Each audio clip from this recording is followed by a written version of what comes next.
তিন চাকার এই হেলিকপ্টারে চড়ে কোথায় যাই বলুন তো? দেখবেন? তাহলে চলুন দেখাই আজকে আমরা কোথায় যাচ্ছি। এই তো আমার মেয়ে চলতে শুরু করছে। শুধু চলছে তাই নয়, সে হেলে দুলে চলছে। সাথে তার হাতে একটা সাইড ব্যাগও আছে, যেটার ওজন তার চেয়ে বেশি। কিন্তু কি আর করার, আমি তো তাকে বলছি আপনি সাইড ব্যাগটা নিয়েন না, কিন্তু তার কথা সেই নিয়ে যাবে, আমাকে দিবে না। লে বাবা তুই নে, তুই যদি পারিস তাহলে আমার সমস্যা কি? দেখেন কি হারে ছুটছে। এর ছুটা এইরকমই, বাহিরে যাওয়ার কথা শুনলে হয়, তাহলেই হইছে, আর কোনো কিচ্ছু লাগে না। তারপরে আমরা হাঁটতে হাঁটতে টুকি টুকি করে চলে আসছি হেলিকপ্টারে। হেলিকপ্টারে উঠেই হেলিকপ্টার ভু করে ছুটে যাচ্ছে। কোথায় যাচ্ছে বলুন তো?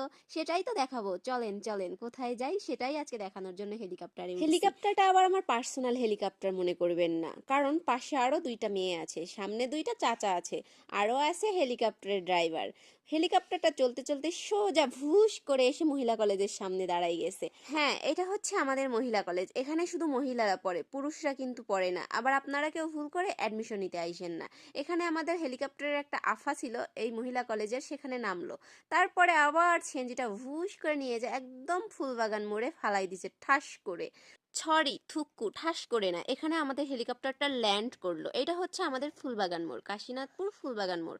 নামটা এখানে ফুলবাগান মোড়, কিন্তু এখানে বিশ্বাস করেন ফুল তো সেই রকম আমি কোথাও দেখি না। কিসের জন্য যেটার নাম ফুলবাগান রাখছে সেটা আল্লাহ মাবুদ জানে। তারপরে আমরা গুটি গুটি পায়ে চলে যাচ্ছি। কোথায় যাচ্ছি বলেন তো? ওই যে দেখছেন ওই বিল্ডিংটার দিকে যাচ্ছি। বিল্ডিংটার নিচে আবার দেখি ওমা গোমা বনলতা রেস্টুরেন্ট।